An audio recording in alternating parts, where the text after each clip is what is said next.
Blessings, friends. It's Maya here with an astro update. On and around October 17th, we have a super full moon in the bold, pioneering, and brave sign of Aries at 24 degrees. Those of you who have planets around 24 degrees, especially of cardinal signs, will likely feel the effects of this full moon the most. So, full moon is when the sun and the moon oppose each other in the sky, creating a peak, tension, or culmination point. Aries is a pioneering cardinal fire sign that brings forth the initiating warmth of spring. So, with this, we can ask what new, fresh beginnings may be occurring and revving up for us around this lunation that require Aries like courage, action, and drive. Aries also represents the self and the individual, thus, many of us will likely have themes of our self being highlighted at this time, especially in relation to others, as the sun is in Libra. On a positive level, this full moon can be bold, energetic, adventurous, confident, and properly assertive. On a challenging level, this full moon can be quick-tempered, impatient, overly assertive, and impulsive. The ruler of this full moon is Mars, the planet of action, passion, and warrior-like energy, and it's squaring the moon, making it part of a grand cross.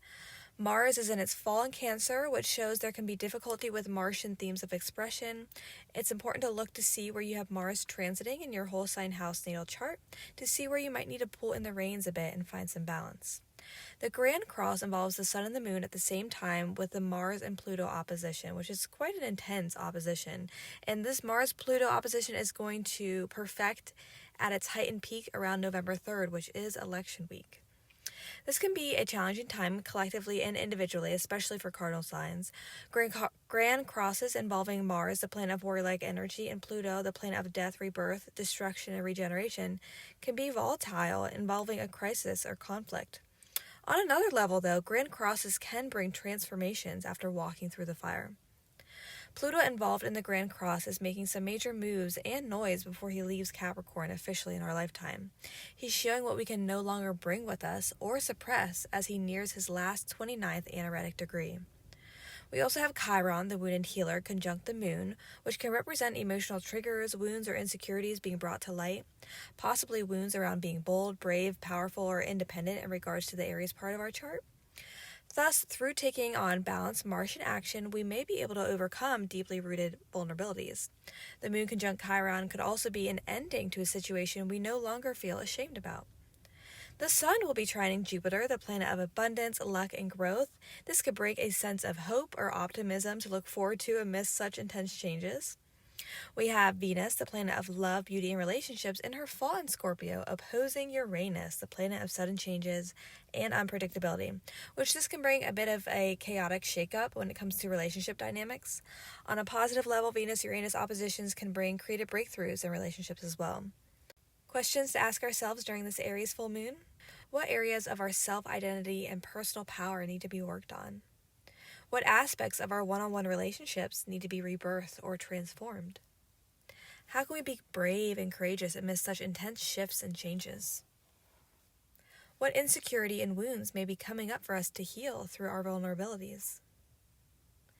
How can we initiate change externally or internally in a balanced way at this time? How can we be kinder to ourselves and others with a deeper sense of compassion and understanding for the depths of life?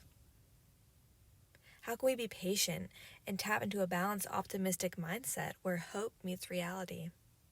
And what cycles are we closing out and lessons have we learned that are asking for a final soulful integration? What area of life will this super full moon be happening for you based upon your rising sign? For Aries rising, this full supermoon will be happening in your first house. This could be a peak or powerful culmination point associated with yourself, your identity, your physical body, your outward appearance, as well as new endeavors. For Taurus rising, this full supermoon will be happening in your 12th house.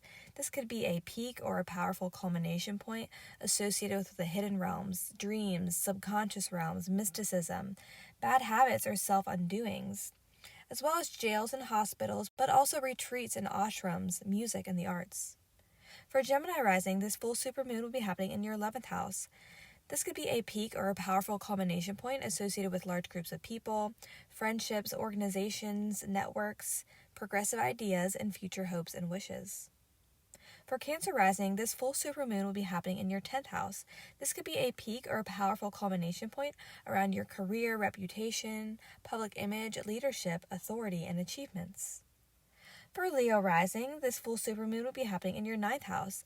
This can bring a peak or a powerful culmination point around long distance travel, higher education, belief systems, philosophies, religion, as well as publishing and teaching. For Virgo rising, this full supermoon will be happening in your eighth house. This could bring a peak or a powerful culmination point associated with shared money, shared resources, other people's money, investments, inheritances, loans, taxes, the occult, as well as sex, intimacy, and deep bonds.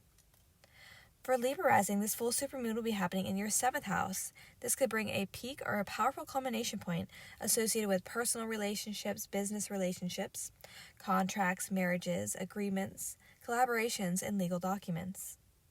For Scorpio rising, this full supermoon will be happening in your sixth house.